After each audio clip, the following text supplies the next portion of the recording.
जोहार इन लदो मुर्मु आपे सानाम को के ट्राइब टीवी ना ट्राइब प्रेम अखड़ा रे सगुन सिंगल साउते सगुन दाराम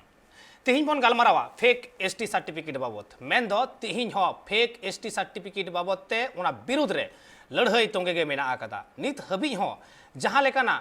भागे सही जी सरकार पाहटा से खन पौड़ी लहाव कदा उनकाना जहां चित्र बांग नेल ᱧᱟᱢ ᱠᱟᱱᱟ आभास हो बांग ᱧᱟᱢ ᱠᱟᱱᱟ और उना खातिर तेगे West Bengal schedule tribe welfare association पाहटा से खन नवा हुलसई लेताड़ मेना आकदा तिहिन हो नवा बाबत ते रांगावना जमेलाय हुईना तमलुक रे ओडे ओडे को घेराव लेदा ओडे आकवा डेपुटेशन को एम कदा एसडीओ ठेन मेन तो एसडीओ ठेन खना गे एप्रूव कते जहां कास्ट सर्टिफिकेट को उडुको कान और नुआ कास्ट सर्टिफिकेट ᱧᱟᱢ कते जहां एसटी बांग काना को उनको को ᱧᱟᱢ दा एसटी सर्टिफिकेट मेन दो उनको फेक एसटी विरुद्ध रे तिंगु दाराम काना को तिहिन आदिवासी को और आदिवासी को नुआ रंगावना जमेलाय रे तिहिन गड़ सपहट रे सानाम होड़ गे मेना आकात कुआ मेनखान सरकार पास्टा से खन ओका लेकाना हो कमी होरा उनका बांग नेल ᱧᱟᱢ काना जे नुआ बाबत ते मिटांग पौड़ी लहाव कदाय दुख तो नुआ जायगा रे सानाम होड़ को सदर आकात तकुआ मेनखान तिहिन जहां हुलसई से रंगावना जमेलाय ताहे काना ओंडे जहां हुलगरिया को सेटल लेन ताहे आंजमाबन चेत को मेनदा আমরা হয়তো তাদেরকে এসটি বলে জানি, যেমন সাঁওতাল সাবকাস্ট লিখছে, সিংহ লিখছে সাঁওতাল সাবকাস্ট, যদিও তারা কিছু কিছু ক্ষেত্রে এসটি হয়। আবার দেখেছে মাইতি, সেও সাঁওতাল সাবকাস্ট লিখছে। মুদি, যদি তাকেও আমরা এসটি বলে জানি, কিন্তু সে সাঁওতাল সাবকাস্ট লিখছে। তো এইরকম একটা সাবকাস্ট নিয়ে ছিনিমিনি খেলা চলছে। তো এই খেলার বিরুদ্ধে যাতে যে কেউ তাদের যে সাবকাস্ট লিখে সেটা যেমন তেমন করে যাতে না লিখে, অরিজিনাল সঠিকটাই লিখে, তার জন্য আমাদের আজকে ডেপুটেশন, সেই ভুলগুলো সংশোধন করা হোক, পরিবর্তে তাদের যে কাস্ট সার্টিফিকেট প্রয়োজনে সেগুলো ক্যান্সেল করার ব্যবস্থা করা হোক। এবং এছাড়া কিছু কাস্ট সার্টিফিকেট হোল্ডার আছে যাদের টাইটেল হাজরা, জানা, মাঝি, ঘোড়াই, এরা অরিজিনালি এসসিতে বিলং করে, কিন্তু তারা এখানে অনলাইনে এসটি সার্টিফিকেটের দাবিদার হিসাবে শো করছে। তো এই সমস্ত জিনিসগুলোকে ক্যান্সেল করার জন্য আমরা আজকে ডেপুটেশন দিয়েছিলাম। এছাড়া অনলাইনে বেশ কিছু জায়গায় আমরা স্পেলিং মিস্টেক দেখেছি। তো এই যে ডেপুটেশন, এই ডেপুটেশনে আমাদের প্রহরী নিয়েও ছিল। আপনারা জানেন এর আগে স্বপন প্রহরী নিয়ে ডেপুটেশন একটা দিয়েছিল। এবার আমরাও এখানে 24টি প্রহরী টাইটেলধারী, তাদের বিরুদ্ধেও আমরা আজকে ডেপুটেশন দিয়েছি। ওই সমস্ত প্রহরীরা কখনোই সাঁওতাল সাবকাস্ট হতে পারে না। তাদের সেই সাঁওতাল সাবকাস্ট যে সার্টিফিকেট, সেই সার্টিফিকেট ক্যান্সেলের জন্যই আজকে আমরা 24 জনের একটা মেমোরেন্ডাম দিয়েছি। তাদের সার্টিফিকেট ক্যান্সেল এবং এখানে আরেকটা মেমোরেন্ডামের বাকি যে সমস্ত ফেক এসটি আছে তাদের সেই সার্টিফিকেট ক্যান্সেলের জন্য আজকে আমরা এসডিও সাহেবকে ডেপুটেশন দিয়েছিলাম। উনি কথা দিয়েছেন আগামী 1 মাসের মধ্যেই যথাযথ পদক্ষেপ নেবেন এবং এই কাজের যে আপডেট আমরা ওনাকে বলেছি আগামী মাসেই আমরা ভিজিট করব এবং উনিও কথা দিয়েছেন এই কাজ শুরু করবেন এবং এর যে আপডেট आजम केदा बन हुलगरिया कथा मिटांग हिड़ी नोडे सुधर नासेना जुदियो तमलुकिन मेन ले तहे और तो हल्दिया कना हल्दिया रे तिहिन नवा रांगावना जमेलाय हुईना जहां रे अगुवन को सेना कान तहे एसडीओ ठेन दबी साकाम को सामांगा कदा नवा बाबत तके बन रपड़ा और आबु साला रपड़ लगी ते जपड़ाव कते मेना किन मेनाय कदिया West Bengal schedule tribe welfare association रेन सेंट्रल प्रेसिडेंट मितन टुडू गंके और मेनाय कदिया अघोर हेम्ब्रम गंके मेन दो टीएमसी पुरुलिया जिला परिषद रेन मेंटर बारहड़ मेना किने बनार गंके के ट्राइब टीवी रे सगुन दाराम और जोहार जोहार जोहार पहले रगिन चला मितन गंके ठेन मितन गंके आपेया हुल हुलसई मिद लेतार नेलगो कना आयमा ठाव करे लाभ चेद हुयुक कना मिद कथाते कना लाभ तो निश्चय ना जहाँ मिदटा जिनिस बन प्रमाण दाड़े ओकादा जे फेक एसटी बोले मेना को आली मिदटां कथा ली नोडे प्रतिनिधि जेहेतु हिनाय आरकी आबोरेन सरकार तरफ खय तो ओंडा मिदटां कथा मेन लेखा मृत्युंजय बाबू बाकुड़ा जिला परिषद रे माने जिला सभापति आरकी जहाय तेना मेनाय उनी मिदधाय मेन लेदा जे फेक सर्टिफिकेट बोले जो कोनो जिनिस बनुआ हां फेक पे मेनदा मिदटां प्रमाण मिदटां उदु इन पे तो उनका मिद पर सैंपलिंग ले दा नोडे जेमन पुरुलिया रे बारिया जायगा मिदटा है कना रघुनाथपुर सब डिविजन रे पिया सर्टिफिकेट बातिल कना बांधवान रे जहां देशवाली मिना को ओंडे हो पिया सर्टिफिकेट बातिल कना परवर्ती पर्याय ओना तो केस होई कना जाय होना तो पर व्यापार किंतु सर्टिफिकेट बातिल कना निये छाड़ा नदिया रे 73 সাব ডিভিশন রে ওঁডে মিটটাং সার্টিফিকেট বাতিল এখানা এবং অন রেকর্ড আবুরেন মানতীয় বীরবাহা হাসদাই লই লেদা 390টি ঝাড়গ্রাম রে সার্টিফিকেট বাতিল এখানা সুতরাং লাভ তো নিশ্চয়ই মেনা আর মিটটাং যদি লড়াই রে সঙ্গে তেহেন তাবনা তাহলে মিড দিন বা মিড দিন নিশ্চয়ই বন সাকসেসফুল এবং কিছু কিছু সাকসেসফুল হিজুক কানা নোয়া কত মিড বারিয়া কথা লি উছেন কেদা ওনা হতে থেকে যে তিহিন তো নোয়া সার্টিফিকেট বাবদতে যাহা লড়াই West Bengal civil tribe welfare association হাতাও কাদা নোয়া না সাকসেসফুল ᱧᱟᱢᱚᱜ ᱠᱟᱱᱟ ᱚᱱᱟ ᱦᱚᱛᱮᱛᱮ ᱞᱟᱹᱠᱛᱤᱭᱟᱱᱟ नुआ फेक सर्टिफिकेट व्यवहार करते जहां को व्यवहार दा से जहां को हतावेदा उनको ओका लेकाना सुविधा को हतावेदा आदिवासी संताड़ को से आदिवासी को एसटी को নোয়া মিটা সুবিধা যাহা কানে চাকরি বাকরি মা মেনাক কে আবেন তিহিং গে যদি আইসিডিএস খয় বেন নিয়ালা পাবলিক সার্ভিস কমিশন বেন নিয়ালা নোয়া করে এবং বিশেষ করে মেডিকেল করে যদি বেন নিয়ালা তাহলে একেবারে প্রথম মেডিকেল রে মি হড় হিনায় চক্রবর্তী বইগা ভালি কতে চিন্তাই বেন ওন্ডে ননকা আইসিডিএস রে 10 জনवा নিতুক পর পর রায় বিশ্বাস মাহাতো খাতুন ননকান টাইটেল যাহাই কো মেনা কো উनको को एसटी हिसाब ते हिना को ताले स्वाभाविक कारणे आबु लिकान যাহাই সান্তাড় বা শুধু দো বাং যাহাই আদিবাসী মেনতে কো হলকানা হো মুন্ডা যাহাই নুকু হড় দো বাকো নাম তাহলে ওনা জায়গা রে খয় স্বাভাবিক কারণে কে খ ছিটকাক কানা তাহলে ওনা হতে তে নডে হতে গে আবু আদো ক্ষতি তাহলে আবু ওডে যদি বন নুকু বাকো নাম কে তাহলে আবু রেন গিটার কো নাম কে তাহলে স্বাভাবিক কারণে নো দা আবু অসুবিধা তো কান গিয়া তো एकाल कान गया बांग दो बांग इन हिजुआ नित अघोर गंके ठेन अघोर गंके बाकुड़ा जिला टीएमसी रेन सह सभापति मृत्युंजय मुर्मू गंके मिद समय मेना का ताहे जे फेक एसटी सर्टिफिकेट बेनते चेन हो बनु ओकदा मेनखान नितो नेलोगो कना West Bengal schedule tribe welfare association साव सावते आरहो आयमा गाते गावता नोवा बाबतते को विरोधिता फेक एसटी सर्टिफिकेट बाबत आमा चेन मेन रेना देखो उनका लेखा तो जहां मृत्युंजय बाबू लय कदा यांगेरन सभापति उनका लेखा तो आलिंग पुरुलिया जिला रह मेन केदा नितो रघुनाथपुर से यारे नौका सर्टिफिकेट इशू कना मेनते किंतु नोआ को इदी कते नितो पुरुलिया जिला रे तो आलिंग ठे कोनो ऑब्जेक्शन बांग हेज कना और नौका नौका ना जे अदर जनरल कास्ट को अबो कास्ट सर्टिफिकेट को हतावे उनका या हो बानुआ जो अबो मुंडा उरांग हो संताल उनको के जिन आनवा सरकार हो लाई तो आनवा जाते उनको आदिवासी छाड़ा आधार कास्ट को जिनो एसटी सर्टिफिकेट दो आलो को हता दाड़े मा ओना के जथा जथा व्यवस्था सब डिवीजन से जहां को दफ्तर मेना को उनको कोई लई होई लई खाट को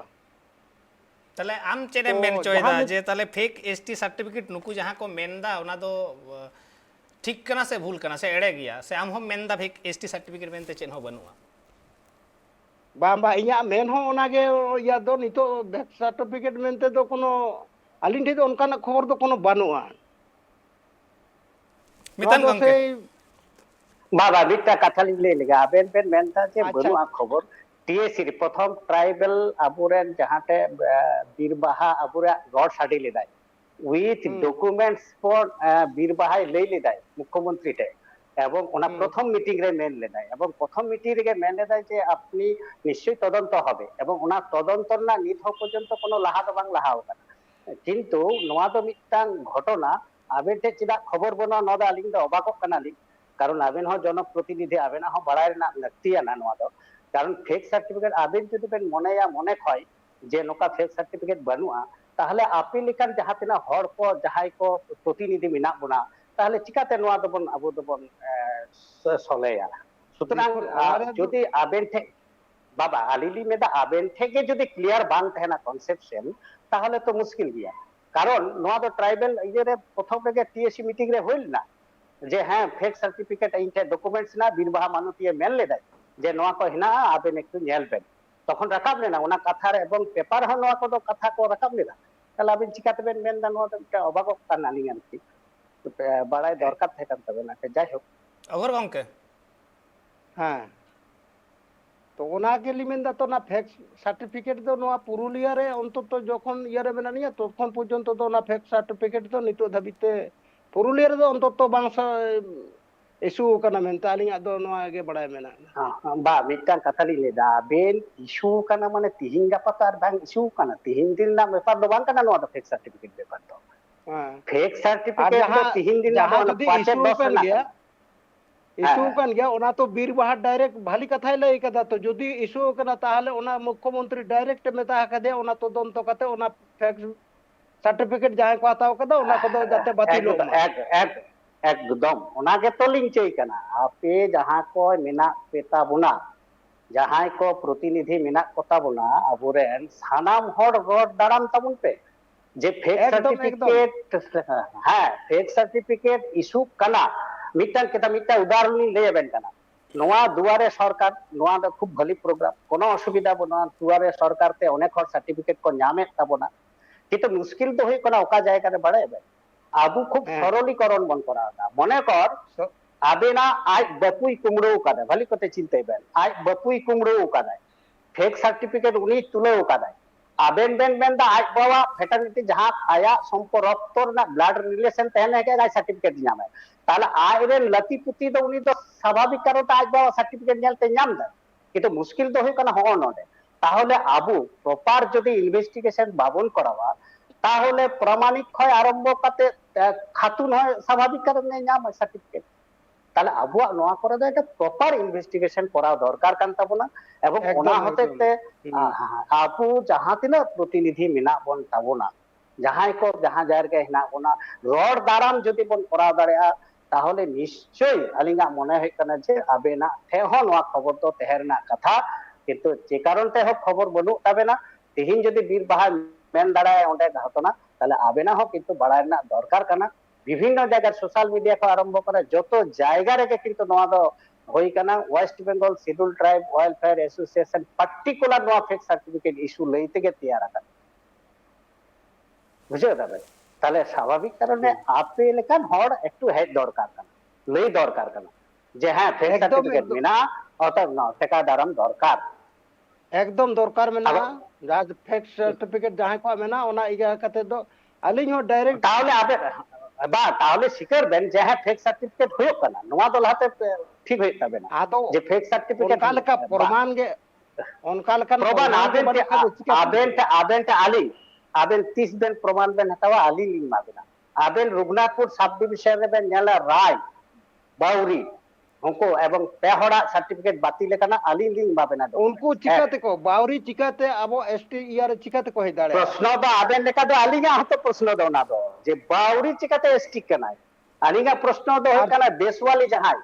দেশওয়ালি হই কানা কো মধ্যপ্রদেশ উত্তরপ্রদেশ রাজস্থানের হর উনকু হই কতে নোডে সার্টিফিকেট রে কো অলেদা কো কি দলিল রে কো অলেদা আলাদা সান্তাড় কানালে, তাহলে দলিল রে যখন অলক কানা তাহলে নোয়া কো বিষয় তো নেল দরকার কান তাবনা। নোয়া যদি বাবুন নেলা তাহলে অল ওয়েস্ট বেঙ্গল রে যদি মিটটাং দেশওয়ালি এসটি হয় তাহলে অল ওয়েস্ট বেঙ্গল রে কিন্তু সানাম দেশওয়ালি কো এসটি আ, সুতরাং নোয়া তো আটকাও দরকার কান তাবনা। একদম নোয়া আটকাও লাগি নোয়া আটকাও মত মেনাᱜ ᱞᱮ বাবা নোয়া লেগিত গে আবেন চিদ হই কানা আবেন চিদা সানাম কোগে জাহাতেনা আবুরেন প্রতিনিধি না কোয়া নুকু প্রতিনিধি রড় দরকার কান তাবনা। আবু অনেক সময় অনেক জিনিস হয়তো বাড়াই আবন বুঝ আবন নেলে দাবন কিন্তু বাবন দেইদা ওনা জিনিস তো আর হ্যাঁ আদি কো এসটি লাগিদᱚᱜ ᱠᱟᱱᱟ ᱠᱚ কোণবি ঝুড়বি হকো এসটি লাগিদᱚᱜ ᱠᱟᱱᱟ ᱩᱱᱠᱩ হকো রেলি অবর দা কো চাখা কো জামে আ তো মেন লেখান কে কি উনি এসটি হই দাঁড়ায় কি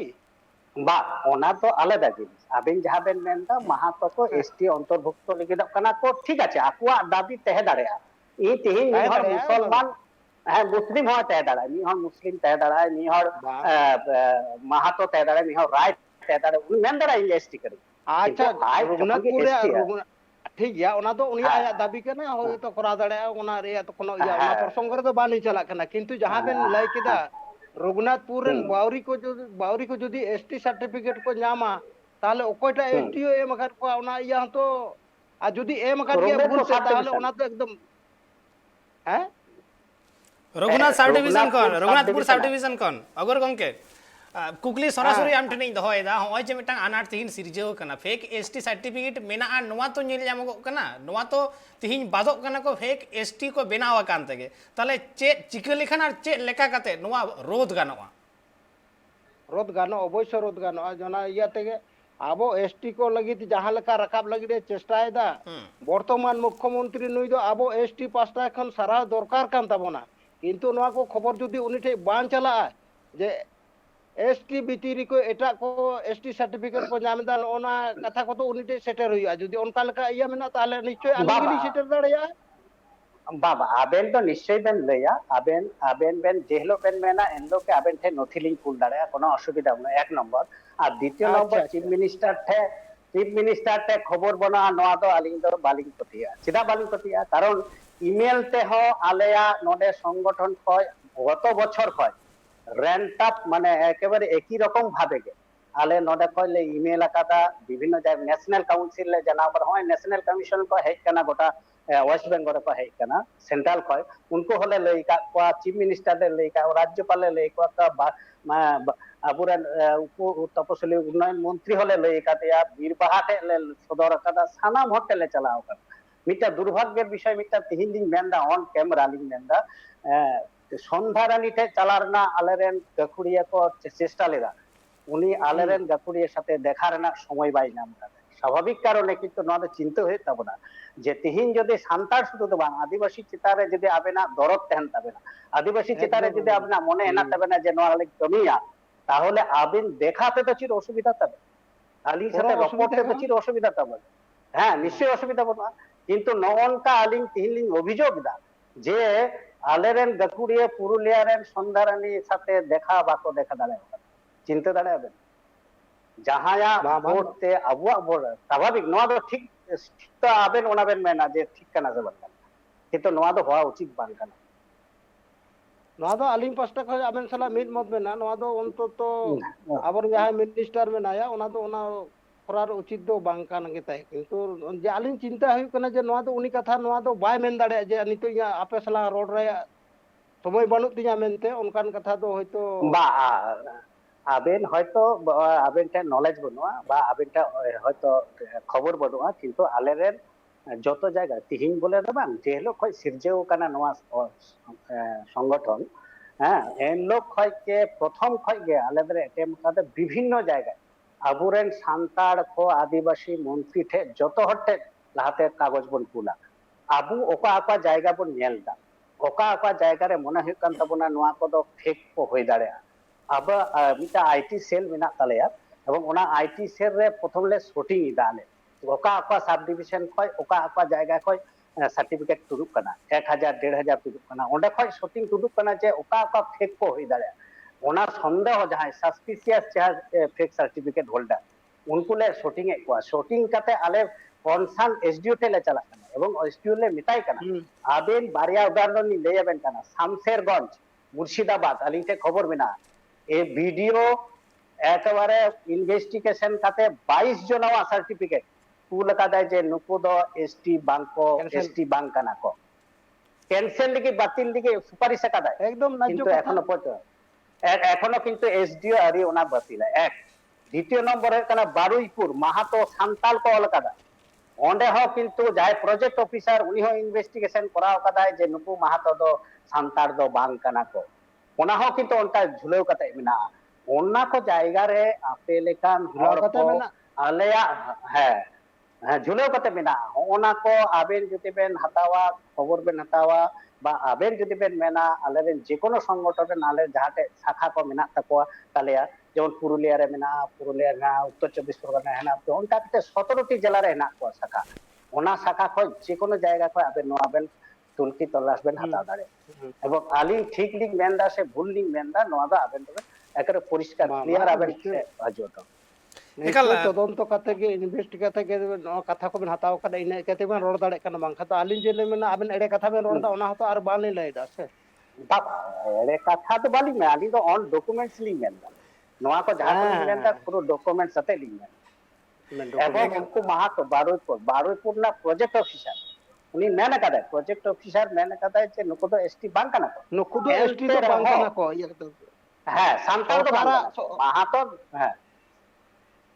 সরকার ইয়া তো নৌকা হয়ে কানা বছর 18 মাস রে বছর দিন হই আদো তুরুত লিখে ঝুলা দা নিশ্চয় ওনা তো ক্যান্সেল গে অডকवा नोडे तो मिट्टांग मुश्किल तो कुकली जहां के मेन तहे टी गठन हुई नोडे काउंसिल जहां ऑक्टो गो उन समय जहां दुकान को हेज कानते ओडे तहे ओकना उन सर्टिफिकेट बाबत त्री मेना का तहे इन्वेस्टिगेशन हुआ और नित जखन आमेम रड कान तबो नाम तो टीएमसी या कथा केम लई तबो ना ओना लेकर आमटे नवा कुकली तहेना उना इन्वेस्टिगेशन तीन हबी लहाव कना चे लेका लहा कना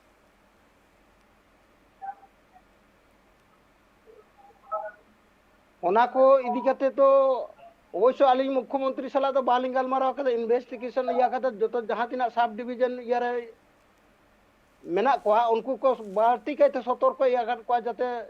সান্তাড় বেগর মুন্ডা বেগর হো উরাং মগর আদিবাসী ছাড়া এটা কাস্ট রেন যেন আদিবাসী সার্টিফিকেট সে কাস্ট সার্টিফিকেট আলো কো নাম মানवा তো মুখ্যমন্ত্রী মেনা কাদা আলিং সালা হনवा জাহাঁ তো প্রশাসনিক বৈঠক করে বাবা আলিঙা বক্তব্য তো হয়ে পরিষ্কার মুখ্যমন্ত্রী মেন কাদা নোয়া নিয়ে আলিঙা দ্বিমত দো কিন্তু ওনার না রেজাল্ট পারে না উনি মেন কাদা যে নোয়া ব্যাপার তো বাং হয় কিন্তু তাহলেও তো ইস্যু কানা তাহলে তিহিন যে কোনো পরীক্ষা কয় আরম্ভ কাতে যে কোনো জায়গায় জেল পাবেন 10টি 12টি কাতে যাহা একেবারে যাহা কাস্ট যাহা সাব কাস্ট যাবুন মেনদা আবেন বলতে রয় আর ও ওয়াই উনি মিটাং নুই অল দাই ভূমিজ সাবকাস্ট ভূমি জল নাই আচ্ছা ওনার খাতুন নুই তো অল দাই সান্তাল আপনি চিনতে দাঁড়াবেন নোয়া তো মানে কোনো ইয়ে লাগে চিন্তার খুব বাইরে কেন খাতুন যখন ওলা সাবাল কা ইয়ে ওলা হ্যাঁ তাহলে হনকান যে আলেটে যে খবর হেনা আবেন বাড়াইবেন অলরেডি আলেয়া ইয়ে রেকো যাহা কো আইটি সেল না ওনা আইটি সেল কো তাই আলেঠে যা খবর হেনা শুটিং কাতে প্রায় 1 থেকে 1.5 নোয়া শুটিং কাতে লে তুড আকাদা নকালে সার্চিং কাদা তো 10,000 লে সার্চিং কাদা কিন্তু 1 থেকে 1.5 আলালে মনে একবার নুকু তো হই গে বা কই দাঁড়া এবং ওনালে নেল দা যাহাতে গেলে চালাও কানা এসডিও যখন ইয়ে কাদা নেল কাদা হ্যাঁ আবেন মিটাং জিনিস ঝাড়গ্রাম রেন এসডিও অলরেডি সিআরআই ঠে মিটাই কুল লেদাই বইগা বলে নুকু কো অলাকাদা এসটি কিন্তু বইগা তো এসটি বাংকানা কো মেনতে সিআরআই খয় রিপোর্ট হেই কানা সিআরআই খয় রিপোর্ট হেই কানা এনতে রহ নডে বাই ক্যান্সেল দাঁড়ে কানা কারণ মিটাং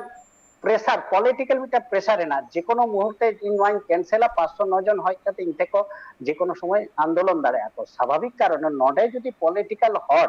যদি ব্যাকআপ কো এম দাঁড়া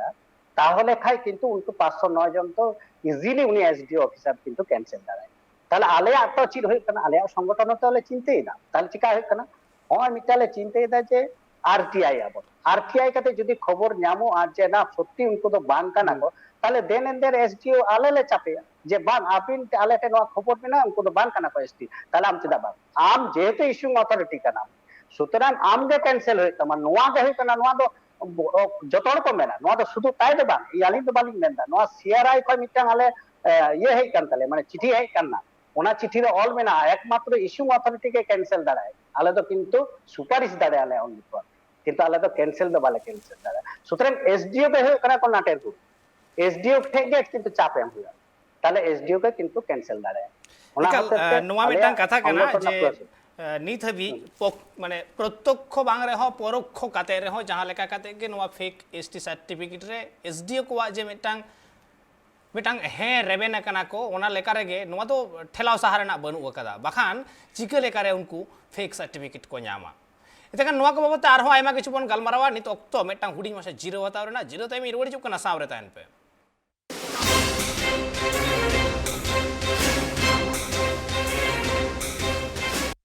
जीरो ते मारो मिदा सनम को के सगुंदरा मा राबू बन गलमारावा दा फेक एसटी सर्टिफिकेट बाबते राबू सला गलमारावा रे जपड़ा को मेना कर किने मेना कदिया मितन चंद्र टुडू गंके डब्ल्यूबीएसटी डब्ल्यूएरएन सेंट्रल प्रेसिडेंट और मेना कदिया ओघोर हेमरम गंके मेदो टीएमसी पुरुलिया जिला परिषद रेन मेंटर बरार गंके के मेना कर मेखान मितन गंके आमटा आरटां कुकलिंग दोया होय जे तिहिन उने किछु तथ्य आपेठेन मेना कदा तिहिन होयतो सरकार रेन हर पे बाडाय हचो का कुआ अगुन को पे बाडाय हचो का कुआ मेनखान नुआ बाबत ते आर एटा जहाना हर डहार की अपनार हुई कना जेलका पुलिस प्रशासन तीसाब कते पुलिस प्रशासन तो एक्चुअली नुआ तो पुलिस प्रशासन तो बाको कमिया नोआ तो एक्चुअली एसडीओ को कमिया एसडीओ ठे के नोआ ना जस तो तखन के होयोआ जुदी एसडीओ हियरिंग आय जहां कोले साप आय कना जे नोआ नोआ सर्टिफिकेट ले मिताम कना होय के बेन आबेन बेन ये दा स्कूल दाबेन बारे जायगा रे तो नोआ तो होना कोले अमाय कना मेंदाले नोआ शुधु हियरिंग हियरिंग ना कथा तो निये होते थे जुदी सत्यिकार उनी एसटी कानाय ताहले तो कोनो आपत्ति बनुआ किंतु जुदी फेक कानाय ताहले उनी तो साबे नौका जे मिटांग उदाहरण लैया बेन कना जे नितुन तो बालिंग मेंदा नियम होते दा मिटांग कारण ना ओना हते नदिया रे 73 ने कैंसिल करा एवं आले टे डॉक्यूमेंट्स है कना उनी तो विश्वास कनाय टाइटल दो हां किंतु एसटी ऑल लेदाय आदो उनी तो हियरिंग कादा को हियरिंग काते उनी तो एसटी बांग काने मेनते कैंसिल सर्टिफिकेट को एम कान किंतु आले प्रश्न है कोनी चाकरी कानाय इटा मुश्किल दे कोनी तो 15 বছর ধরে চাকরি কানায় স্বাভাবিক কারণে যখন উনি 15 বছর চাকরি কানায় তখন যে মিটা বিষয় নেল হইয়া যে উনি রিজার্ভেশন শিখতে বলা ওখানে ছিল তার জন্য আলে একটা প্রসিডিওর না ওনা হতে আরটিআই তালে আরটিআই কাতে যে হলো লে নামা যে উনি তো এসটি কোটারে বলা ওখানে এনলোকে দেনেন দেয়া আলে তো ওনা মুভ তোলে করাও তখন পুলিশ এফআইআর না বিষয় না তখন যে পুলিশ তো কিন্তু নোয়া দক বুঝতে যায় আবার পুলিশ তো আপের যে কোনো মিটান টাইটেল আতে সাপ কাতে যদি পুলিশ টেপেন চালা যে নুকু ক্যান্সার পুলিশ তো নোয়া তো ইনভেস্টিগেশন না কথা তো বান কানে এবং ওনা হতে তেমটা আইন রেলে চালাও কানে নোয়া যাহাবে মেনদা যে পুলিশ তে চিকাতে চালা তো আইন রে মিটান জিনিস রে ওয়ালকে মিনা নোয়া তো পরবর্তী পর্যায়ে আবুরে বিকাশ রঞ্জন ভট্টাচার্য বিষয়টা নেল দায় আর কি উনিটা হ্যান্ড ওভার হই কানা নোয়া জিনিসতে এবং উনি মেন দায় যে जहां को चिट्ठार रे रिट पिटिशन कादाते उनको যদি এসটি বাংকানা বা এসডিও এম কাদায় অবশ্যই ক্যান্সেল হইও এক নম্বর আর দ্বিতীয় নম্বর হই কানা নডে মি হড়া একেবারে আবিন টেম তুলে জোখায় দালিত নডে মানে লই দারি অবর বাবু ঠেলি লই দা যে সুকুমার মাহাতো নিয়ে দা আবেন তো বাড়াই আবেন সে বাং বালিং বাড়াই সুকুমার মাহাতো কিন্তু এসটি বাংকানা অথচ এসটি রিজার্ভেশন তে উনি বাধ্যবাধা এমএলএ ওখানে আলিতে প্রমাণ মেনা এবং নয়া প্রমাণ হ্যাঁ প্রমাণ মেনা চিরালিং মেনদা লেবেন কেন কারণ উনিয়া দলিল রে আলে ভুল হই দাঁড়ায় কিন্তু নয়া তো দলিল রে আয়া দলিল রে হিনা তায়া কুর্মি মাহাতো আবেন হবেন বাড়ায়া ভালি করতে যে নুই কুর্মি মাহাতো দো এসটি দো বাংকানা কো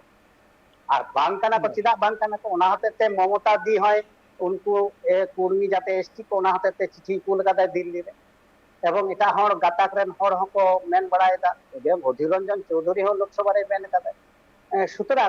उनको तो बांग काना को नोआ दो एकरे कन्फार्म ताहले उनी हर भाइरस चिदा परवर्ती पर्याय रे मिटा भूमिज नियुतमान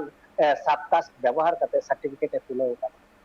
ताहले मिटांग हर जहाय कुर्मी ते काना हठाৎ করে সাবকাস্ট চিদা পরিবর্তন এন তায়া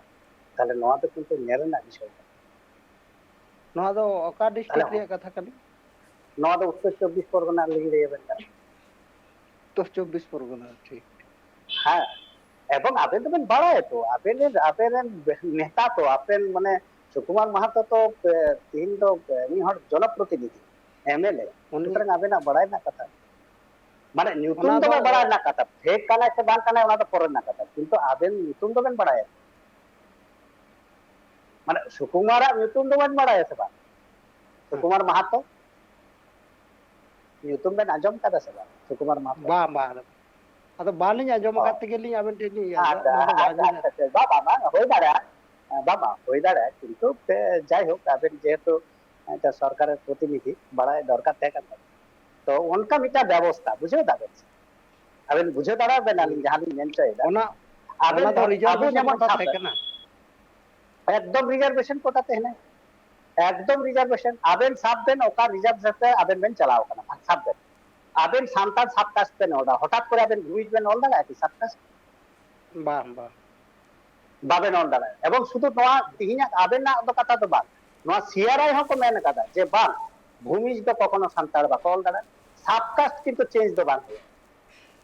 টাইটেল হাজার এপিডেভিট কাতে কো চেঞ্জ দাঁড়ায় তেই মুর্মু মুখার্জি দাঁড়ায় মুখার্জি মুর্মু দাঁড়ায় এপিডেভিট দাঁড়ায় ফার্স্ট ক্লাস ম্যাজিস্ট্রেট কাছে এফিডেভিট কাছে করা দাঁড়ায় টাইটেল তে, কিন্তু সাবকাস্ট তো কিন্তু বাই পরিবর্তন দাঁড়ায়। ᱮᱠᱟᱞ ᱚᱜᱚᱨ ᱜᱚᱝᱠᱮ ᱛᱟᱦᱞᱮ ᱪᱮᱫ ᱪᱮᱠᱟᱭ ᱞᱟᱜᱟᱜᱼᱟ ᱱᱚᱝᱠᱟᱱ ᱚᱠᱛᱚ ᱨᱮ?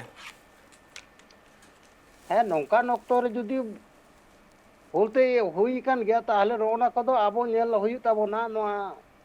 যাতে ᱱᱚᱜᱼᱚ ᱱᱚᱝᱠᱟ ᱟᱞᱚ ᱦᱩᱭᱩᱜ ᱢᱟ, ᱟᱨ ᱱᱚᱜᱼᱚ ᱱᱟ ᱠᱚ ᱡᱟᱦᱟᱸ ᱦᱩᱭ ᱟᱠᱟᱱᱟ ᱱᱚᱣᱟ ᱠᱚᱫᱚ ᱟᱵᱚ ᱱᱚᱣᱟ ᱠᱳᱴᱟ ᱠᱷᱚᱡ ᱵᱚᱱ ᱵᱟᱫᱚᱜ ᱠᱟᱱᱟ, ᱪᱮᱫᱟᱜ ᱥᱮ ᱢᱟᱛᱚ ᱡᱩᱫᱤ ᱟᱵᱚ ᱨᱤᱡᱟᱨᱵᱷᱮᱥᱚᱱ ᱠᱳᱴᱟ ᱨᱮ ᱦᱮᱡ ᱠᱟᱛᱮ ᱛᱤᱸᱜᱩ ᱠᱟᱛᱮ ᱮᱢᱮᱞᱮ ᱦᱩᱭ ᱫᱟᱲᱮᱭᱟᱜᱼᱟᱭ, ᱛᱟᱦᱞᱮ ᱱᱚᱣᱟ ᱫᱚ ᱟᱹᱰᱤ ᱢᱟᱱᱮ ᱪᱮᱫ ᱤᱧ ᱢᱮᱱᱟ ᱫᱩᱠ ᱨᱮᱭᱟᱜ ᱠᱟᱛᱷᱟ ᱠᱟᱱ ᱜᱮᱭᱟ ᱟᱵᱚ ᱟᱹᱫᱤᱵᱟᱹᱥᱤ ᱦᱚᱲᱟᱜ ᱤᱫᱤ ᱠᱟᱛᱮᱫ ᱫᱚ। ᱮᱠᱟᱞ ᱢᱤᱫ ᱦᱚᱲ ᱟᱹᱫᱤᱵᱟᱹᱥᱤ ᱧᱟᱢ ᱩᱪᱤᱛ ᱛᱟᱦᱮᱸ ᱠᱟᱱ ᱛᱟᱭᱟ। ᱮᱠᱟᱞ ᱫᱩᱠ ᱨᱮᱱᱟᱜ ᱠᱟᱛᱷᱟ ᱫᱚ ᱢᱤᱫ ᱦᱚᱲ ᱠᱟᱱ ᱜᱮᱭᱟ। ᱟᱹᱫᱤᱵᱟᱹᱥᱤ ᱦᱚᱲ ᱧᱟᱢ ᱩᱪᱤᱛ ᱠᱚᱜᱼᱟ। दुख रना कथा मा एकाल कान गया जे आदिवासी को जाओगे आदिवासी को लाहांति लगित ते मिटांग भेगार ते नुआ संरक्षण दहो वकना जे राखा दहो हुदो दहो संरक्षण वकना दहो कदा और नुआ राखा दहो सीट हो जखन हुदो हो जखन एटा हर को रेज एनिया एनखान नुआ दो मिटांग आदिम लगित आदिवासी लगित नुआ दो दुख रेना कान गया मेन दो मिटांग आदिवासी होइते जहां ठाव रे ताहे रेना दाव ताहे कान तया उना ठाव खन उनी दो छुडा रेनाय kan नुआ दुख रेना कान गया मेकन अगर गंके नोडा आर मिटांग कुकली याम टेन होय जे तिहिन सरकार पाहटा से कौन दुआरे सरकार एतहब करना होय नुआ प्लान परिकल्पना ते कि फेक एसटी सर्टिफिकेट जहां को नाम दा नुआ बंद दाड़िया चेन मन हयो অবশ্য उनका ऑब्जेक्शन हुई लेखे तो निश्चय बंद नवा को तो अब जहां जेल हुई कना बाबा ये ब्लड अली मेदा बाबा अली मेदा ऑब्जेक्शन ना अपेक्षा दा चला बेन तहना होय ऑब्जेक्शन दा बाको ऑब्जेक्शन दा नोआ ना तो परे ব্যাপার মনে কর ওডে যাহাই হর বাকো অবজেকশন এর তাহলে কি ফেক সার্টিফিকেট উনি নামাই নোয়া হ ঠিক বাবা বাবা ওনারে আতো মেনা ব্লাড রিলেশন মেনা বংশ পঞ্জিকা মেনা তিনা দিন কো ইয়া মেনা কো বক্তব্য দয় কানা প্রপার ইনভেস্টিগেশন দরকার তাতে আবেন দরকার হ্যাঁ একদম তাহলে আবেন যদি সত্যিকারে উনি তো আবেন বেন বাড়ায়া নৌকা খবর হয় না আলিংতে যে সত্যিকারে যাহাই আবুরেন মুরমু কানায় উনিয়া সার্টিফিকেট নামতে বরং কষ্ট হয়ে কান্তায়া কিন্তু ভাইরাস মন্ডল যখন হিজুক কানায় উনি তো সঙ্গে সঙ্গে সার্টিফিকেট নামতে এমন হয় মিটান ঘটনা হয় না আবেন বেন বাড়ায় ঝাড়গ্রাম মেদিনীপুর রে মিটান ঘটনা লিং লইদা খয়রা খয়রা দপনা কো এসসি ওনা পরবর্তী পর্যায়ে সার্টিফিকেট চিকাও কানা ওটা খাড়ি যাও কানা শুধু আই ইন নামটা পার্থক্য না বালিক কথা চিন্তাই পারে খয়রা যাহাই এসসি তে কানা সার্টিফিকেট নাম না কথা তাই উনি হই কানা খাড়িয়া তার মানে শুধু হ্যাঁ শুধু এ আর আই এর না হামতে না তেলা অন্না পাল্টাও কাতে হই কানা আবেন চিনতে পারেন আলেরেন সঙ্গে সঙ্গে গাকুড়িয়া মেদিনীপুর আলিলি ফোন কা কল লই কা কলিন যে নোয়া নিয়ে তে লাহাতে চালাতে বলতে আবিন এসডিও মেতাইবেন যে এইটা আপনি করলেন কি করে ওখান রেসপেক্টে মানুষ করাও কথা লাতে উদ্যোগ মে নোয়া কাগজ যে আম যদি সত্যিকারে খাড়িয়া কানায় তাহলে আম তো সার্টিফিকেট নিশ্চয় উনি দিয়ে নাতে ব্লাড রিলেশন হোক হয় ডকুমেন্ট শুধু তাই ওনার ডকুমেন্টস লাতে উদ্যোগ নাই আলে যদি মনে হয় যে ডকুমেন্টস ঠিকঠাক না আবিন এম বেন আপনি আলোটা আর ডকুমেন্ট বাদ কাতে হয় এম দাঁড়ায় যাবেন আলে আপত্তি দেব না কিন্তু আলে তো আপত্তি দে নডে গে যে মি হর ফেক সার্টিফিকেট হোল্ডার যখন সার্টিফিকেট বে নামাই কানা ওনা দো আবেন দো নৈতিক ভাবে কামি দো ভাবি পাবেন করা নোয়া আলে আমেন একদম একদম তাহলে হয় যে তিহিন যাহা কথাই মেনে তাহেদ দুয়ারে সরকার হুইগক কানা নোয়া দুয়ারে সরকার তে অঘর গঙ্কে কুকলিং দহল লাউনা তেলা বাং নাম লেনা পুরো পুরি আরো আমি দহয়া যে চে লেখা কাতে দুয়ারে সরকার কামি হরা রে হয় নোয়া সার্টিফিকেট এম को বন্ধ को हुईगवा जहाँ हुई कना ओना को बाबत इन्वेस्टिगेशन हुईगो मा ओना मा हेगे नवा करते आलो को नाम नवा बाबत ते ओकाले कना पंथा अपना रहिवा नवा बाबत ते दो जहाँ तो वंश पंजिका मेना ब्लड रिलेशन मेना उपरंतो ओना एलाका रेन प्रधान मेना को मेंबर मेना को उनको ठीक रेसिडेंट हता हुआ जे नुई दो वास्तव रे सांताड़ कनाय से मुसुला कनाय से मंडल कनाय মিটার কথা নডে পঞ্চায়েত প্রধান তো কিন্তু সার্টিফিকেট বা সুপারিশ তো বাই এম দাঁড়ায় নয়া কিন্তু রেসিডেন্ট তো এমআই হ্যাঁ রেসিডেন্ট 100 রেসিডেন্ট বংশ তালিকা যতটাই এম দাঁড়ায় কিন্তু উনি তো কখনো কে বাইমেন দাঁড়ায় যে নুই তো এসটি কানায় নুই তো এসসি কানায় অনকান কথা তো কিন্তু বাইমেন দাঁড়ায় মেনে না কথাও বাংলাতে নোয়া তো একমাত্র অথরিটি কানা কো এসডিও এবং এসডিও লাতারে ব্লক ডেভেলপমেন্ট অফিসার কে কিন্তু ইনভেস্টিগেশন করা দাঁড়ায় এবং অনেক সময় কিন্তু নোয়া হন ᱧᱮᱞ ᱟᱠᱟᱱᱟ কোন প্রধান কো এম আকাদা যে বাড়ায় আর বাই পারে না এসটি অল আকাদা কারণ কলাম রে তহে কান গিয়া উন সময় সুতরাং নোয়া নিয়ে তো একটু ভাবিত রেনা দরকার হেনা আলিং হলিং নেহরক কানা আবেন তে যে নোয়া কো নিয়ে তো একটু চিন্তা ভাবনায় তাবলতে দুয়ারে সরকার রে প্রচুর মিটা নকা চিন্তা ভাবনা হড় হেনা কোয়া যাহাই কো 1000 টাকা হতেতে বা 500 টাকা হতেতে ফেক সার্টিফিকেট কো হাতাও লিগিত কো ছুটে ওঠানা নোয়া না মিটাং মালদারে মিটাং ঘটনা লিং লেবেন কানা মালদারে হনটা হইলনা আলে দেনেন দেয়ার নডে West Bengal civil tribe welfare association দাপুরিয়া को चला लेना उन समय प्राय 50 जनावा उनका जे 1000 টাকা লোভতে হোক 500 টাকা হতেতে হোক ফেক সার্টিফিকেট হাতার না को সার্টিফিকেট হাতার না को চেষ্টা ওকাদা जहां আলিয়া মে কানা को नुको दो फेक सर्टिफिकेट कोदा एकाल अड़ी नपाय मिटन कथा करा मेनखान नोटे आर में धाम मितन गंग कठिन कुकलिंग दवाया होय जे आपे मेंदा जहां फेक एसटी सर्टिफिकेट को हताव कदा उनको बतिलो मा सरी के बतिलो मा नवा मा है के आ जहां को एम कना ताले उनको आदु चे जहां को एम कना नोटे बारिया जिनिस नेल ताहे कना को जहां एसडीओ আলি যখন বিভিন্ন এসডিও ঠেলে চালাও কেনা তখন বড় রেজাল্ট হেই কেনা এসডিও অনেক হড়কে বাড়াই বাকো বাড়াই আবু হাজার কোটি ইয়ে হিনা তাবনা মানে টাইটেল হিনা তাবনা 40 টি সাবকাস্টের না অন্তত 40,000 লেখা সাব ইয়ে না টাইটেল না তাবো তো যত টাইটেল গে আবু মিনিমাম আবু হয়তো 10 টি 12 টি 15 টি কাতে টাইটেল না তাবো যে কোনো সাবকাস্ট আছে তাহলে অলরেডি যদি 40 টি হলে 4 12 48 টি অন্তত টাইটেল না তাবো অলরেডি 500 লেখা টাইটেল না তাবো এবারে নোয়া টাইটেল অনেক সময় লোক এসডিও তো বুঝ খুব কঠিন হয় কান এখন যখন যে বুঝ কঠিন হয়ে কান তাকোয়া তখন নুকু আম তো হয় ইনভেস্টিগেশন में अब 94 ना जहां एक्ट है ना आईन में इन्वेस्टिगेशन चलाव काते अबुआ बिहा बापला रीति रिवाज कृष्टि मिले कना से बाग ताले उनिया उनका काते इन्वेस्टिगेशन काते तारपर सर्टिफिकेट इश्यू पे ताहले खाय मेगा मितन गंग के नोटे आर मिटन कथा नासे नाइन दिसो हमके जे वेस्ट बेंगल रेन के एसटी सेल रेन सभापति केनाय जनी खान संभवतः उनी मिद समय लय का तहे बांगमा नेतार दो सांताड़ा टाइटल को बेनार्जी मुखार्जी मंडल को हुयो कना उना लेकारे सर्टिफिकेट को एम बड़ा काकुआ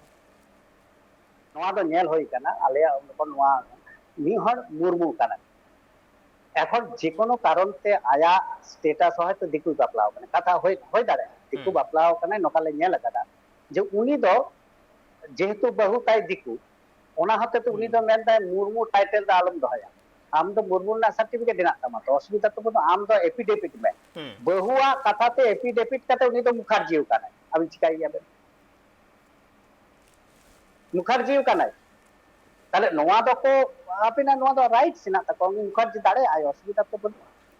किंतु नोआ दो बुझला लगती है ना जे इन जखन गिन एफिडेविट कनी मुखार्जी कनी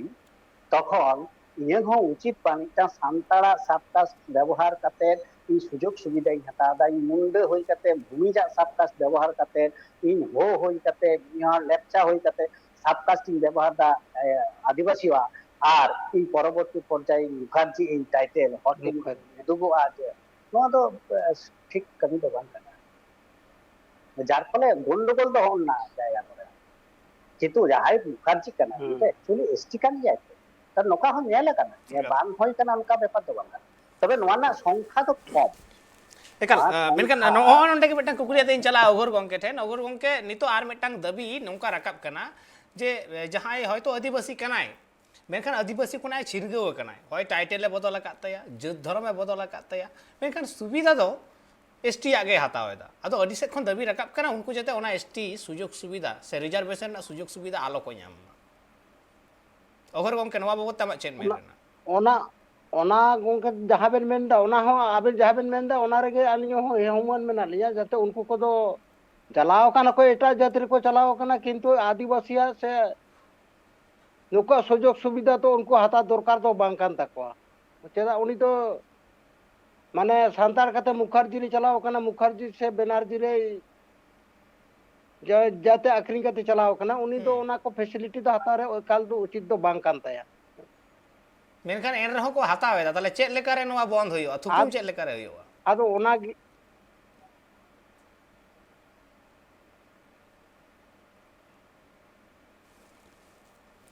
ओना कथा के अगर गंके जे नित थुकुम चेक लेकारे होयो नित तो अडी बढ़ती नोआ को होयो कना जे अपनारा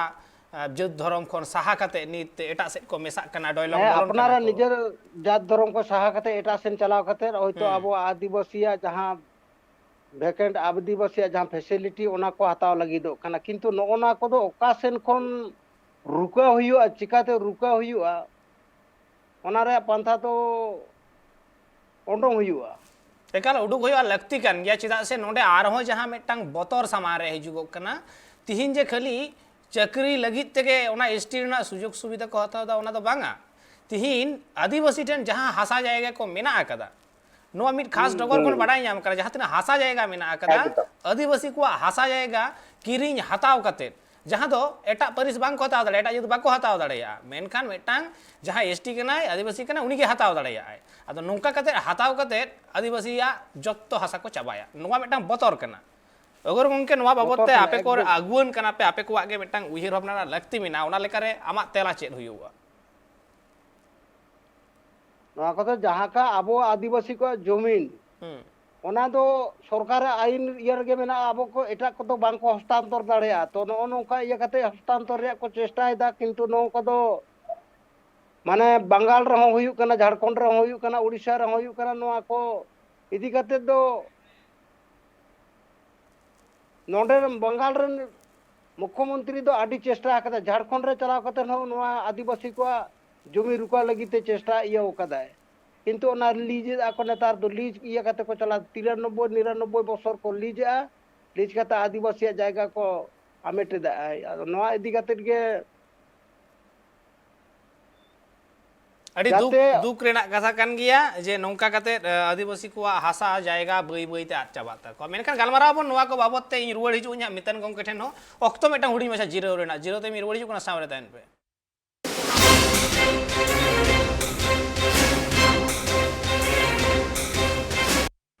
जीरो ते मारो मेदा सनम को के सगुंदाराम अबु बन गालमाराव थे फेक एसटी सर्टिफिकेट बाबत आर सामरे मेना काट किन मेना एकदिया ओघोर हेमरम गंके आर मेना एकदिया मितन चंद्र टुडू गंके मितन गंके ठिनी हिजुआ मितन गंके होय जे मिटांग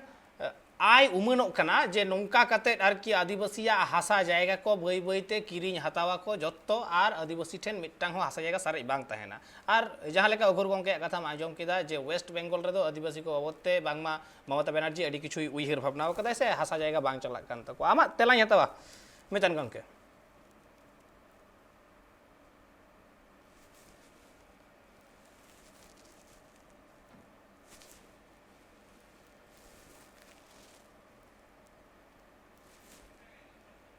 म्यूट कान तमा मितन गंके म्यूट कान तमा ओना म्यूट ते अच्छा जहाँ पे प्रश्न अली सरकार निश्चय चेष्टा नोआ निये अलिंगा मेना तो अधिकार हो बांग कान तलिंगा अलिंगा इख्तियार हो बांग अलिंगा मेन तेना तो निये गे हुकना जे जल जंगल जमी जहाँ बन मेन दा बो एवं हाँ जल जंगल जा जमी जहाँ बन मेन दा तो नोआ ना मिटांग एकरे स्पेसिफिक अबुआ मिटा आईन मेना वनाधिकार आईन मेना अबुआ जमी दिकु बाको हताव दाड़ा किंतु बारिया पंथा ते को हताव दा होय फेक सर्टिफिकेट जोगाड़ कते को हताव दा आर उनका ओने जहां ओगर बाबू मेन के ने लीज को हताव दा एवं तारनम ते आर अबु तो एकटो रेंगे उरी हर तो যদি একটু বেশি টাকাতে বন ᱧᱟᱢᱟ আম তো হড়ে হাতা লেখায় আলিঙ্গা মিটা বাস্তব অভিজ্ঞতা মেনা হড় ঠেম আখরিং লেখায় जहां काठा 1 लाख टाका काठा ओना दो 1 लाख टाका तेगे ᱧᱟᱢᱟ किंतु जखन दिकुई हता दा ओना दो 5 लाख टाका ᱧᱟᱢᱟ तो आबू तो ओंडे तह बन चला कना तो नोआ दो नेल होई कना जे कोनो सरकार के जखन के हिजु आय आबुआ जहां अधिकार हेना नोआ को बांग एम दिना मिटांग पंथा को अवलंबन दा जतो जायगा रे अबे दिन नेल बेन नोडे अबू टुडगे प्रकल्प ना मिटा कथा लिंग बाड़ाया ओंडेलिंग चलाल ना मिटा पुरुलिया रे आली ओंडेलिंग नेल कादा ओंडेन को ग्राम सभा दिए उनको को चिंता भावना है उनको को मेन दा जे नोआ टोका प्रकल्प होय लिंका ची क्षति होय दाड़ा तो नोआ को लई काते हो आलिंगा बक्तव्य कना सरकार चिदा थाले उनका कथा बाय माना दा नुका मानाव दरकार एक দ্বিতীয় নম্বর হয় দেউচা পাচামি নোটা হোক কিন্তু দীর্ঘদিন ধরে আন্দোলন হয়ে গেল আলিঙ্গা বক্তব্য দো আলিং হয়তো সাইন খয় লিং ᱧᱮᱞ ᱫᱟ কিন্তু পুরুলিয়া ইয়ে ᱫᱚ অযোধ্যা ᱫᱟ নিজে লিং চালাও কানা অন্ডে এমন এমন রিসোর্ট কো তৈয়ারে দা যাহাতে সান্তাড়া জমি চিকাতে কো দিকু কো হাতাও কানা মানে মজার বিনা বিষয় তাহলে নোয়া কো যাতে কো বাকো হাতাও দাঁড়ে নোয়া না একটা পন্থা সরকার থেকে হাতাও দরকার না এক নম্বর আর দ্বিতীয় নম্বর আর একটা কথা বেন মেল লেদা যাহাই বিভিন্ন কমিউনিটি যাহা কো চালাক না যেমন খ্রিস্টান কো এটা খ্রিস্টানক কানা কো কানা তিহিং তাপা আবেন হয়তো সেন্ট্রাল গভর্নমেন্টের একটা ফেসবুক রে দমে দাঁড়ান কানা এটা কথাই মেন কাবে যে নুকু যাহাই কো এটা কাস্ট কো চালাক কানা উনকু দো যেমন এসটিওয়া বা এসসিওয়া সুযোগ সুবিধা বাকো আতা নোয়া লেগে কিন্তু আইন সভার আইন তৈরি হয়ে তেহিং হঠাৎ করে আম মনে হয় কেদাম যে নোয়া তো উনকু সুযোগ বাকো নাম কিন্তু ভারতবর্ষ একটা ধর্মনিরপেক্ষ রাষ্ট্র তাহলে ধর্মনিরপেক্ষ রাষ্ট্র হই কাতে আবে যে কোনো ধর্ম যে কোনো পালন দাঁড়ায় কিন্তু এসটি সার্টিফিকেট যদি তেহেন তায়া উনি সুযোগ চিকাতে পাবে না মায়া এমগে হয়ে যাবে কারণ ওনার উপর তো বাই ডিপেন্ড দেয় সুতরাং ওটা যদি কোনোদিন কো আইন কো আগুয়া যে মুর্মু যদি মুখার্জি আয় উনি তো কোনোদিন গে নোয়া সুযোগ সুবিধা তো বাই নামায় আইন তালা থেকে কিন্তু নোয়া দো হয়ে দাঁড়ায় আর সরকার ঠে নিয়ে গে আপিলা যে জল জমি জঙ্গল যাহা কো আন্দোলনের তাবনা আবরেন সান্তাল হয় আদিবাসী হোক যাহাতে যাহাতে কো আন্দোলন দা উনকু সাথে পার্টিকুলার একরে গালমারাও তাবনতে বেশি বেশি কাতে সরকার উনকু সাথে গালমারাও মাই उनको जहाँ को चाहिए करना उनाके हुआ उचित नोदा अलीलिंग मनेगा एकाल अड़ी नपाय कथा करना आर गालमाराव ना होय काल मुचाद रे बोन हेज करना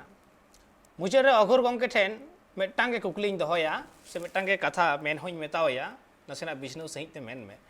तिहिन जे होय उन फेक सर्टिफिकेट बाबत ते आंदोड़ तो चला कान गया चिड़िया कोन नोआ तो ठेलाव सहार ना तो बनु अकदा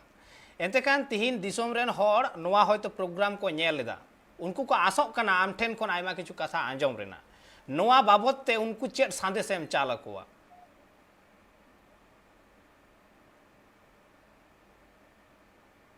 नोआ बाबत ते आर चेत संदेश चाल हुआ जुदी के भूल बसत जुदी एम अकाद गया तो ओना को सर्टिफिकेट फेस सर्टिफिकेट ज्यादा जहाँ को इश्यू कना ओना को सरकार जाते ओना जहाँ या को एम हुई कना ओना को कैंसिल मांगे और जहाँ माने जातपत आखरिंग काते एटा सेन को चलाओ कना कोई दो मुखर्जी कना कोई दो बेनर्जी कना कोई दो आरो आधार आधार कास्ट को चलाओ कना उनको को दो आदिवासी को फैसिलिटी दो जाते आलो को नामा नोआगे अलिया मेनते आदो एकाल ओना लगी मा आईन तैयार लगा आ जहां लेका मितन गोंके मेन केदा आईन तैयार लगा पास लगा बिल अगु लगा बिल पासो आ तार परे ओना आईन तैयार हुआ ओना मा मेटा हेक्टर कान गया मेकान तिहिन जे होय आमे मेनदा जे फेक सर्टिफिकेट जहां को कना ओना को जाते बादो मा ओना बाद होचो लगी तो आपे के रोड लगाओ पे या तो सरकार सला आपे के तो अगुवन को कना पे निद दो अगर गंके हां ओना इगाते तो सरकार सला रोड हुआ ओना इदिकाते तो नितो रहलिंग मेने आतो जाते नोआ को इमीडिएटली कैंसिल मा जहां को फेक सर्टिफिकेट चलाओ कना जहां को ऑब्जेक्शन होई कना उनको जहां आदिवासी बांकाना को तासो तो आदिवासी माने कास्ट सर्टिफिकेट को नाम कदा ना को जाते कैंसिल मा जहां को नाम कर उनको खान दो होय तो भूल बसत को एसडीओ को कारण बसत को एम पूछू जकदा जाते ओना को ओना तो कैंसिल मा नोगे आलिंग सरकार ठीक नहीं ले यार छे एकाल आम तिहिन जहां कथा मेन केदा नोडे ऑन कैमरा होयतो नोआ दिसोम हर को आसोआ नोआ आमेम रपोड़ाम आपेरेन मारांग अगुन को सला आमेम रपोड़ाम तिहिन जहां शासक दल मेना को उनको सलाम रपोड़ाम रपोड़ काते नोआ जहां एटकेटोड़े सिरजेव कना नोआ सलहे डहार तेम अगुयाम नोआ जतो हर को आसोआ आम ठेन खन एकदम एकदम एकाल आर नोआ आस तो गोटारेन होड़ा गे कना जे बांगमा नोआ आस कना जे तिहिन आम नोडे रपोड़ लगी एम जपड़ाव कनाम तिहिन फेक एसटी सर्टिफिकेट जहां चलुव कना चिड़िए कोन होयतो आयमा धाव डेपुटेशन को एम अकदा आयमा धाव डेपुटेशन को एम अकदा आदिवासी कल्याण समिति पाहटा सेट खन आयमा गावता नोआरे को गड़ सपोहट कना मिट जुमिट कते लड़हई दा को जाते आदिवासी जहां भाकरा जुड़ू कना ओना जाते आलो को अतकीर दाड़े आमा छतिक को आलो को अटकीर दाड़े मा आलो हटियोमा एकाल उन दिना नोआ हुलसई नोआ लड़हई जहां चला कना ओरा होयतो नासे सक्सेस तो ᱧᱟᱢ ᱟᱠᱟᱱ ᱜᱮᱭᱟ आहला दो नेल ᱧᱟᱢ ᱟᱠᱟᱱ ᱜᱮᱭᱟ जे जितकर मिद दिन हिजुग गया नोआ ठेलाव सहार रेना दो बनू अकदा मेनखान आम जखोनेम हेज अकना नोआ को कथाम रॉडेदा जे लगन खन लगन आमेम रपड़ा आरो सरकार साला नोआ आस्ते दो आरो जस्तीना तिहिन आदिम कोठेन आदिवासी कोठेन आर लगन माछा नोआ सलहे नोआ आस ताहेना तिहिन गलमारा हुयुग कान थे फेक एसटी सर्टिफिकेट बाबदते और जपड़ाव कान थे किन जपड़ाव रे ताहे कनाय अगुर हेमब्रम गंके टीएमसी पुरुलिया जिला परिषद रेन मेंटर और सावरे ताहे कनाय मितन चंद्र टुडू गंके West Bengal schedule tribe welfare association central president बानार गंके के आबेना दामान कथा को खातिरते अड़ी आयमा सारहावा जोहार चाल हुयुग कना ट्राइब टीवी पास्टा सेट खन साम पारोकिया बोया में जा। को आपे को सलाम को जा अबेरा चेबे रे दा नाम करते आपे को सलाम को अलिया जोहार एकल एतेकन अबुआ गलमाराव रेना साताम जहां ताहे कना ओना दो नोडे के थुकुम हुयुग कना नोंका गे ट्राइब टीवी नाटा कमी होरा को नेल लगी नेल गान ताइन पे ट्राइब टीवी।